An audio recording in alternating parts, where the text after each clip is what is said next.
दोस्तों, आज हम बात करेंगे पशुपतिनाथ मंदिर के ऐसे रहस्य के बारे में जिससे पूरी दुनिया आज भी अनजान है।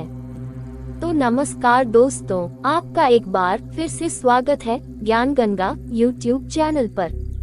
दोस्तों, ज्यादातर मंदिरों में एक मुंह वाला शिवलिंग देखा जाता है, लेकिन पशुपतिनाथ मंदिर में विराजमान शिवलिंग एक नहीं बल्कि 4 मुख वाला शिवलिंग है, जिसके पीछे एक अद्भुत व रोचक पौराणिक कथा छिपी है।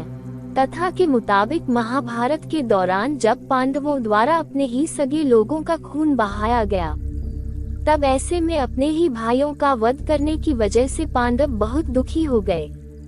उन्होंने अपने ही भाइयों का वध किया था, जिसे गोत्र वध कहते हैं।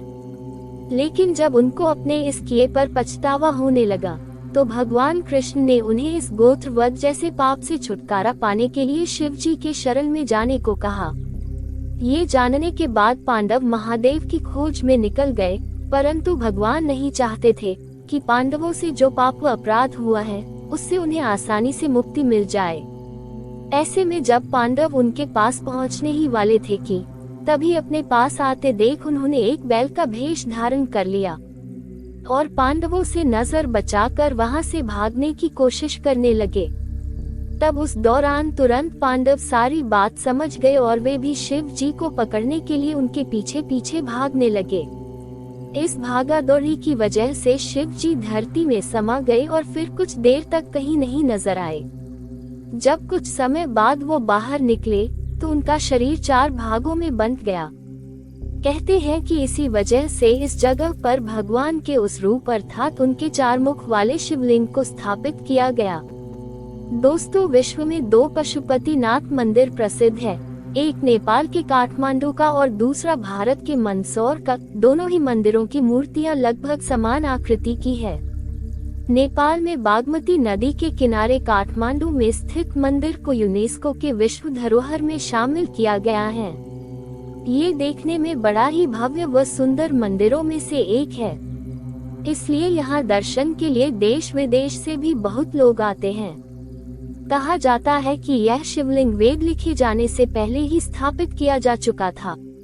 इस मंदिर की स्थापना के बारे में कोई पुख्ता सबूत तो नहीं मिलता है, परंतु कुछ जगह यह उल्लेख जरूर मिलता है कि काठमांडू के पशुपतिनाथ मंदिर का निर्माण सोमदेव राजवंश के पशुप्रेक्ष ने 3री सदी ईसा पूर्व में कराया था। बाद में इस मंदिर को अच्छी तरह से 11वीं सदी में बनवाया गया, लेकिन धीरे धीरे सही देख रेख न होने के कारण इस मंदिर में दीमक लग गए, जिसकी वजह से इस मंदिर को बहुत नुकसान झेलना पड़ा। फिर भी इसकी प्रसिद्धि उस समय भी कम नहीं थी, इसलिए इस मंदिर की एक बार फिर से 17वीं सदी में मरम्मत करवाई गई। बाद में बहुत से जगहों पर इस मंदिर की कई नकलें तैयार की गई, जैसे भक्तपुर 1480 में, ललितपुर 1566 में और बनारस 19वीं शताब्दी में। दरअसल इस मंदिर को प्राकृतिक आपदाओं के कारण भी बहुत बार भारी नुकसान का सामना करना पड़ा है। बताया जाता है कि अप्रैल 2015 में आए विनाशकारी भूकंप के कारण पशुपतिनाथ मंदिर की कुछ बाहरी इमारतें बुरी तरह से नष्ट हो गई, लेकिन इसके मुख्य मंदिर और मंदिर के अंदर के भाग को किसी भी तरह की हानि नहीं हुई, जो कि किसी चमत्कार से कम नहीं। इस पवित्र जगह के बारे में एक रोचक बात यह है कि इस मंदिर में भगवान की सेवा करने के लिए 1747 से ही नेपाल के राजाओं द्वारा भारतीय ब्राह्मणों को आमंत्रित किया जाने लगा। बाद में तो वहां के एक राजा ने भारत के एक ब्राह्मण को ही मंदिर का मुख्य पुरोहित चुन लिया। तभी से भारतीय ब्राह्मण भट्ट ही पशुपतिनाथ मंदिर के मुख्य पुजारी के रूप में चुने जाने लगे। लेकिन वर्तमान समय में यह अधिकार भारतीय ब्राह्मणों से लेकर नेपाल के पंडितों को दे दिया गया। इस मंदिर के बारे में मान्यता है कि जो भी व्यक्ति इस मंदिर के दर्शन करता है तो उसे किसी भी जन्म में किसी भी पशु की योनि में जन्म नहीं लेना पड़ता, परंतु इसके लिए एक शर्त यह है कि आप शिवलिंग के दर्शन से पहले नंदी के दर्शन न करें। अगर आप ऐसा करते हैं तो अगले जन्म में आपको पशु ही बनना पड़ेगा। वहाँ के लोगों का मानना है कि इस मंदिर में जो व्यक्ति 1 घंटे या कुछ मिनट भगवान का ध्यान करता है तो वह बहुत सी समस्याओं से छुटकारा पा लेता है।